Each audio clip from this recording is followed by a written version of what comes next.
Her abdominal pain turned out to be colon cancer. People often ignore their own symptoms, and 49-year-old Amy Driven Salcedo was no exception.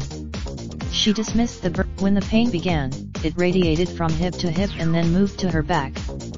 I googled my Driven Salcedo's abdominal pain and weight loss were both classic signs of colon cancer, though she dismissed the possibility at the time because she felt she was too young.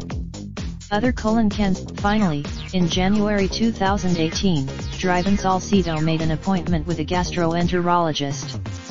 The doctor did blood. After taking the medication for a few weeks with no relief, Driven Salcedo called the doctor again.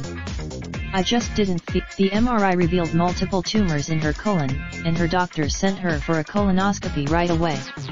The internal scope. When they first told me, I was numb. I looked at the doctor. For the last year, Driven Salcedo has had chemotherapy every other week, for 3 days a week. She's endured. It's beyond exciting, she says. The doctors said it. Though Driven Salcedo's excited about the future, she still regrets not acting on her symptoms sooner.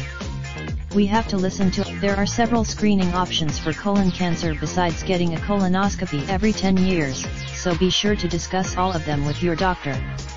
The earlier the post appeared first on related video. Colorectal cancer rates increasing in young adults, American Cancer Society says. Provided by WCNC TV Charlotte.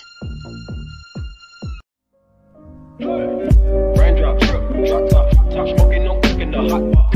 Fucking on your bitch, yeah, that. Looking up, open the park pot.